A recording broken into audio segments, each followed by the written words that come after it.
Last video, I gave every Overwatch hero an unnecessary buff. So this video is the opposite, where I'm going to give every Overwatch hero an unnecessary nerf. Most of these changes were suggested by you guys. And speaking of you guys, thank you for the support on the last video. And if you enjoy, make sure you subscribe. You might think you're subscribed, but you might not be. For Ana, her change is that she now must load in her healing and damage darts separately. So if Kaden was to shoot headshot real quick, a lot, then I can heal them because I have my healing darts in. However, if I was to switch, and can you shoot the Bastion real quick a little bit? If I was to shoot Kaden, it actually would do too much damage and kill him. And as you can see, I just switched to healing, and it now does healing. For Ashe, I was going to do something with Bob and healing people instead of damaging, but since you cannot detect Bob at all, instead I made it so Ashe has to light the fuse. So she does a little lighting animation, and then she can throw it. So Kaden, can you also throw yours? And it takes a lot more time to throw your dynamite. You can apparently throw two. After some expected technical difficulties, we have fixed it. If you spam E, it no longer just throws it. There we go. For Bastion, he has it so whenever he takes more than 10 damage, it does a check for whether it triggers his robot PTSD. So we probably won't get it because it's a 1 in 100 chance. But when we do... Much later. Okay, so for showing off purposes, it is now 1 in 10. So there we go. Whenever you trigger his PTSD, he gets really scared. He goes into sentry form and spins in circle while shooting. And as an added change, Reinhardt can one-shot Bastion because of the cinematic where he just destroys Bastions like nothing. This is what it should look like when you do get PTSD'd. For Baptiste, it's very simple. When you jump into a ceiling, you get a concussion. I've done concussions for a lot of characters, but I haven't done it for Baptiste yet, so I took that comment and I made it so you get a concussion when you bonk the ceiling. This also works on players, so if you hit a player, you apparently both get concussions. For Brigitte, her unnecessary nerf, although it would be kind of nice, is that she can no longer stun in ultimate. So she just kind of hits into them. So Kaden, can you also show it off? And it just kind of bonks into people. It doesn't even do anything. Doesn't do any damage anymore either. I'm sure Symmetra would like that one. That was actually the inspiration for this change. Cassidy's unnecessary nerf is pretty simple. Since he smokes a lot, when he rolls, he gets tired and he starts coughing. Watch and learn. AKA, he does a voice line. And this will make it so you're a lot less stealthy because you're coughing, or I guess in this case, just voice lining, because I can't really add Cassidy coughing. I mostly did this one because I wanted to do something with the voice lines. D.va's unnecessary nerf is sponsored by Economic Crisis. Basically, when you get your ultimate back, you actually don't get your mech back ever because the Korean military has ran out of money. So as you can see, I can't even get my ultimate no matter how hard I try. So headshot, can you get your mech back? Is that possible? No, because the South Korean government has ran out of money, unfortunately. Luckily, when you do respawn, you do get your mech back. The Meteor Strike is a little bit too unrealistic, so now it's just a little hop. So you go into the air.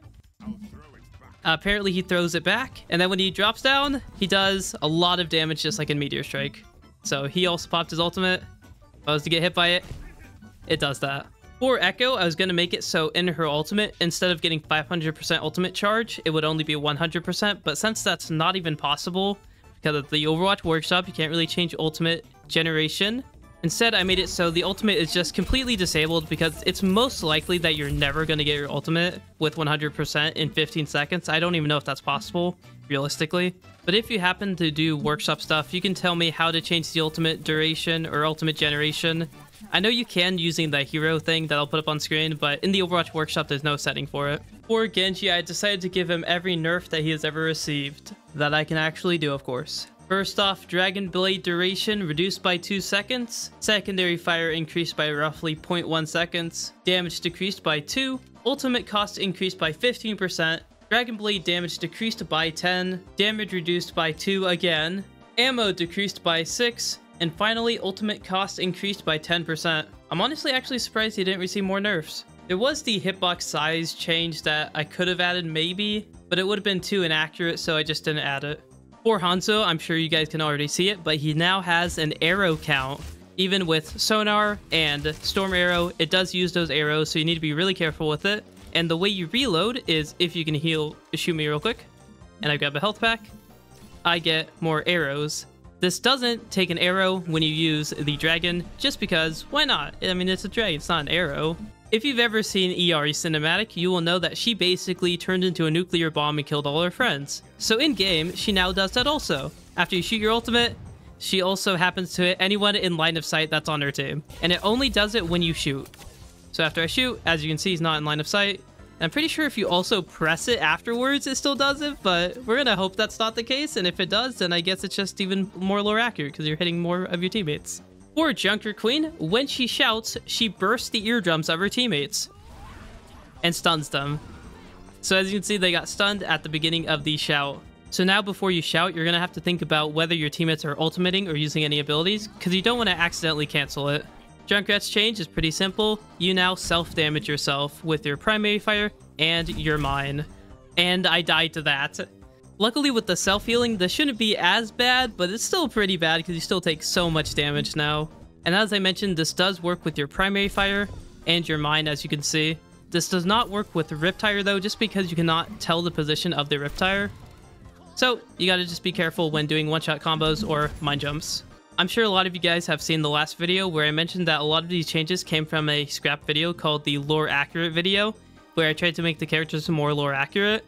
And one that I did not have was Kiriko, until when I was reading the comments, someone said, do Kiriko where she cannot attack in her ultimate because she kind of just stood there during her cinematic, so when you pop your ultimate, you can move for a little bit, and then you can't anymore, and you must stand still in your ultimate no matter what. And once the ultimate ends, you can move again. For Lifeweaver, the life grip now weaves you and your teammate together. So when you life grip them, you and them get stuck together.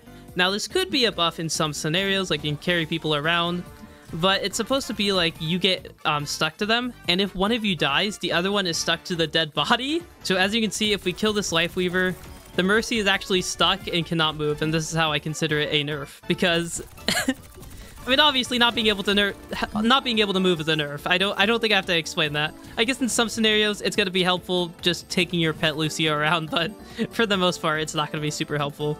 Unnecessary nerf for Lucio. Reduce the boop distance way too much. As a matter of fact, make it a reverse boop, where it pushes you towards Lucio. Lucio is not really prone to having people go towards him. Now, there is potential to knock someone off the map with it. It's just really, really hard to do. And the only application I can ever see of this is trying to kidnap someone from their team. For Mauga, at the top left of your screen, you can see it already. When you sprint, you have a chance to die of a heart attack. And that chance is whatever the percentage is up there. So, Headshot, can you just start dashing whenever you can until one of us has a heart attack? Oh, I guess it was me. Lore accurate. If you do happen to survive the charge, then it will go up by 25% until you mess up and die, or it goes to 0% chance. For Mei, just like in her cinematic, when you go into cryostasis, you have a 1 in 6 chance of living because all of her friends died, but she didn't. Therefore, it's a 1 in 6 chance of survival. Don't you guys think Mercy's res is just a little bit too powerful? Well, now, when she resurrects, she trades her life with that person. Honorable mention to the guy that said that every time Mercy resurrects someone, they should turn into Genji, but I decided not to do that just because I've done too much hero switching in the past. For Moira, what I wanted to do was when she heals with her secondary fire, she takes damage, but that one was a little bit boring, so I decided to do one that isn't exactly how I wanted it to be. Basically, when you throw an orb, the damage orb will affect both your teammate and the enemy, and when you throw a healing orb, it affects both your teammate and the enemy. Now, that's not really possible in the Overwatch Workshop, so instead, if I was to throw a damage orb to Kaden, it will damage him once, and it actually throws 2 balls, so if I was to throw it a little bit to the side instead of hitting him, eventually it will bounce in a different direction, yeah, like that. And apparently really hates Kaden, so if Kaden could really quickly shoot headshot once, and then when that healing orb hits him, it does all the healing at once, so it does a lot of healing for him. And same thing for Kaden, so instead of doing 200 damage over time, it's 200 all at once, so be really careful not to hit your teammates. So I got to thinking, they nerfed Orisa in her Fortify, where she only goes 80% instead of 100% speed. Well, now, she just stops moving entirely when she halts, so try and move. You can't move. You can even see that they're trying to move and they can't. So yeah, when they said Fortify, they really meant completely Fortify, where you just cannot move. Unless you cancel it, of course. Hey, that's actually an application for the cancel. I've always said that's so weird that you can cancel Orisa's Fortify. Well, now it's actually useful. This is one that I've had in the backlog for a long time, and I just completely forgot about it.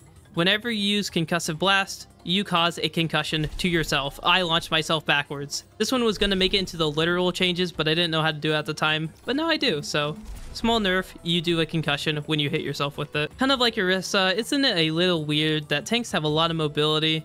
So when he goes into Nemesis form, he can no longer turn. This is the best I can. You can probably hear it. Basically, your sensitivity goes down a ton, and you are forced to walk forward. You're like a battering ram, but rather than being a good battering ram, like in some of my other game modes, you're a terrible one. You just, my hands are off the keyboard, and you can't turn. You can't still use your abilities. It's just very annoying to be a battering ram. You would need a little bit of health, like a Lifeweaver gripping you towards something. Hey, synergy between my changes again? Wow, that's 2 videos in a row. Reaper's change is a little bit complicated. Basically, after you've taken 1 point of damage, once you start healing, you will actually, after 15 seconds of not getting healed, will start decomposing. So if Headshot was to shoot me real quick, and then I will start healing, and then once I don't get any healing for 15 seconds, I will start taking damage, and that damage will start ramping up until I die, or if Kaden was to heal me, I now will no longer decompose for 15 seconds until I start decomposing, then I'll have to get healed again, and it's just kind of like getting my regeneration back. Reaper should be more unstable than he actually is, so that's why I added this. Some people said that I should give Reaper anti-lifesteal, but this one's more fun. Reinhardt's change is pretty simple. When he charges into a wall, he gets stunned because he hit a wall. I mean, if you went into a wall at that speed, you would definitely stun yourself also. Now, overall, is this going to be a buff or a nerf? Because you can also one-shot Bastion now? I don't really know. So tell me down below if you think Reinhardt actually got buffed overall or nerfed overall, because getting stunned when you hit a wall is pretty bad, but also you one-shot Bastions, making them basically irrelevant. For Roadhog, if your vape addiction goes above 50%, you will start taking damage, and it will be multiplied by how bad your vape addiction is until you get to 100% and die. So now that I have a really high vape addiction, if I go over to 100, I will just straight up die of a vape addiction. This is why vaping is bad, kids. For Sigma, I had a couple good ones, like when his shield is out, you can't move anymore, or you start seeing weird hallucinations around the place. However, I started doing some of these change, and then I kind of went off the rails. So first things first, you have to be looking at a wall or very close to a wall in order to place your shield, like the ground. And as you can see, I did a little hop there. That's because I can't take the shield back if I'm not looking at the wall. That's because when you look at a wall and you hold right click, you start floating because you know he's floating. Now, why did I do this? I don't really know. And then when you look away, you obviously can't. So Sigma can now place his shield, but he has to be looking at a wall. And if he keeps looking at the wall, he can wall climb it. Is this a buff or a nerf overall? I think it's a nerf. I don't know why I did this, but I did. Like I said, I kind of went off the walls with this one. I don't really know why. What I wanted to do was make it so Sigma has to attach his shield to a wall for it to work. And then I started making him float for no reason. I don't really know why I wanted to. So he has to be looking at a wall to place it, because it's a little weird that his shield can just float. That doesn't make any sense. But then I made it so he can float, which doesn't make any sense. So let's just say I transferred his floating ability from his shield to him. Now when Sojourn says this ends now, she now ends now. Hi Char. Oh, hi Gex. We're in the middle of recording. So when Sojourn ultimates, she says her voice line. And when she says this ends now, her ultimate ends at that moment. What I originally was going to do was when you slide into a wall, she gets stunned, but that's a little bit too similar to Reinhardt's and Baptiste's change, so that's why I did that. What were you guys needing? Not good enough. Do it again. I hate you. How will you do the next one? Now we're going to do Soldier 76's nerf. He now has a stamina bar.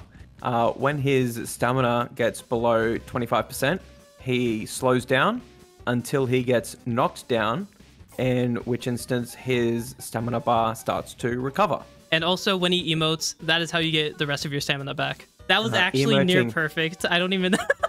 And if you're paying really close attention, you'll notice that when he gets knocked down, he's actually asleep and not knocked down. Headshot if you could sleep me. I missed. When he sleeps, there we go, my stamina actually goes up even when I'm asleep. Don't you guys find it a little weird how Sombra can hack from really, really far away? Well, now she can't. Now she must be really close to someone to hack them. Because isn't it like it's just a little weird. You don't hack from a distance. Also, on top of that, in her cinematic, I'm pretty sure she never hacks from farther than like a couple feet away. Not even that, like a couple inches away. So now you must be really, really close in order to hack someone. For Symmetra, I just straight up forgot to do her when we were doing our recordings. So her ammo is in accordance to her health. So once I lose all of my shield health, then I will no longer be able to shoot. So you can see my ammo going down as my health goes down. And if this soldier eventually damages me enough, I will no longer be able to shoot because I have no more shield health. And apparently my gun glitches out, which is pretty funny. I mean, I would go and showcase Torbjorn's, but everyone can just see it because it's at foot level. For Torbjorn, make Torbjorn's camera height the right height, foot level, lore accurate Torbjorn. You can't even really showcase it. It's so much harder to aim with it. That's why it's a nerf. And I'm sure all of you love just looking at his feet. So Tracer's change is whenever she melees, she immediately ejects and recalls immediately. It's a nerf because you don't want it to recall for you. I would say it's more of a nerf because it puts it on cooldown and you can't really decide it. He didn't punch me, but if I was to get punched, it would go on cooldown, and you don't want to go on cooldown. Now, it does mean you can actually infinitely do it, and I don't know if you could soft lock someone. This is kind of... You could maybe soft lock someone. I don't know if you can. However, real quickly, before we go on to the next one, I wanted to do one where all the damage you did, or anyone you killed, they would get resurrected when you recall, or the damage would get undone when you recall, but that one's a little bit too complicated. So that's why I went with this one. However, I think that there was a lot of good Tracer ones, so thank you for all your suggestions. Oh no! For Venture, make it so they burrow when they melee. So now when you melee, you could theoretically get into places with this, but since it's so long of a melee, you actually will, no matter what, even if you jump early, you'll go through the ground. I guess I found the useful place for this. Overall, it's a nerf because you're going to get stuck in places, and most places are not walkable like here. So I need to actually get out of there to be useful. I think the biggest application of this is that while you're playing, you're going to accidentally melee someone and just fall through the map. If Hanzo doesn't have his one shot, why should Widow? For Winston, you may notice that when he ultimates, he actually loses his glasses. So when you ultimate as Winston, you lose the ability to tell who is on your team. So you can no longer see the outlines, and you might mess up and start trying to attack your teammate when in reality, they're your teammate. For Wrecking Ball, if you look at his origin story, you'll notice that his grapple just randomly breaks. Well, that also happens here. There is a timer that's going off in the background that will make it so your grapple will randomly break at a random time. So if I was to do it, we'll see when it breaks. It could break 1 second in, 2 second in, 3 second in, up until 6. I typically try and say more about the change that's more in depth, like a philosophy thing that will change your life forever. But no, it's just the grapple will break at a random time. Like that, it broke almost instantly. When Zarya is in her bubble, she cannot use any abilities. For so, that would break the bubble, of course. And we don't want that. The only thing that she can do is she can actually reload in her bubble because that's within the bubble. Right. And finally, for Zenyatta, I think you can make it so he never falls, so if he jumps, he will never touch the ground again.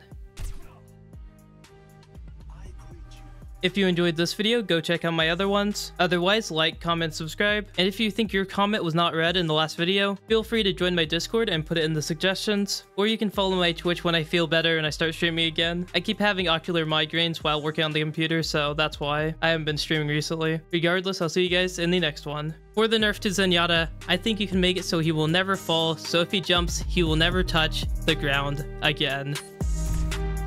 Oh, I forgot Lucio's change. Bye.